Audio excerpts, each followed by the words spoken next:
कोणाकोणाची मोठी एकादश? श्लोक तुझी आहे का? नाही. श्लोकची आणि ओवीची मोठी एकादश नाही बर का. पण आज मोठी एकादशी आहे, तर तुमच्या कोणाकोणाच्या आहेत मोठी एकादशी त्या मला तुम्ही कमेंट मध्ये सांगा. आणि विठ्ठल रुक्मिणीची छान अशी पूजा केली आहे बघा, एकदम छान अशी. सकाळी सकाळी म्हणलं अगोदर फराळाचं भिजू घातलं आणि म्हणलं छान अशी पूजा करून घ्यावी.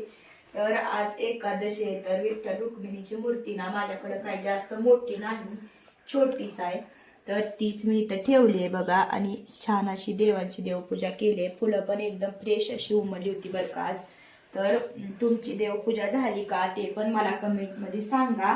आणि कोणाकोणाची एकादश आहे तर ते पण कमेंटमध्ये सांगा. पोरांची तर एकादश मजेशीर असते, तुम्हाला तर माहितीच आहे आता. ती काय दिवसभर एवढा दम खात नाहीत. तर मस्तपैकी एकादशीची पण अजून शाबूची तयारी करायची आहे मला. म्हणून म्हणलं प्रसन्न मनाला अगोदर देवांची देवपूजा करून घ्यावी. छान अशी देवपूजा तर झाली आणि एकादशीच्या पण तुम्हाला सगळ्यांना शुभेच्छा. तर चला मला लवकर सांगा कोणाकोणाची एकादशी येते.